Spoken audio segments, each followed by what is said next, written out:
అందరికీ జై భీమ్. నేను రఘుకుమార్ శిఖరమల్లి. ఈరోజు ఈ వీడియో ప్రత్యేకంగా కూటమి ప్రభుత్వానికి నిన్న తెలియజేయంది ఏమనగా,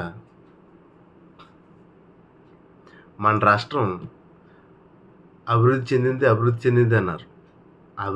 అభివృద్ధిలో ఒక భాగమైనటువంటి నివాస గృహాలు. ఈ సబ్జెక్టులోకి వస్తే, మన రాష్ట్రంలో పేదరికం ఎలాగా నిర్మూలించలేం. ఎందుకంటే వచ్చిన నాయకులందరూ కూడా ప్రజల ఓట్లతో ఎన్నుకోబడ్డటువంటి ప్రతి నాయకుడు కూడా కోట్లు ప్రజాధనాన్ని కొల్లగొట్టి దాచేసుకుంటున్నాడు.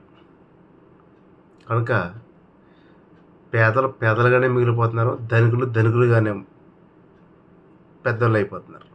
కనుక మీరు పేదరికాన్ని ఎలాగ నిర్మించలేరు. కానీ పల్లెటూరుల్లో మీరు టిట్కో ఇల్లు సిటీల్లో కట్టారు. కనుక సిటీలో వాళ్ళకే ఆ టిట్కో ఇల్లు అందుతున్నాయి. కానీ ముఖ్యంగా మీరు గమనించాల్సింది ఒకటి ఉంది. కూటమి ప్రభుత్వం, ముఖ్యంగా మన ఏపీ సీఎం అయినటువంటి నారా చంద్రబాబు నాయుడు గారికి,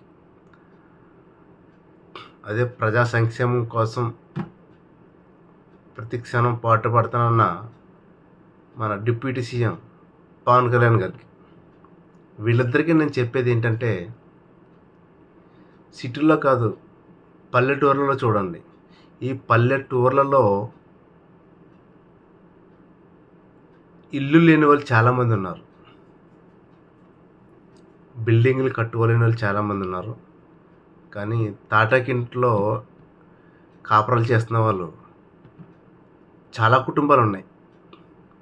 ప్రత్యేకంగా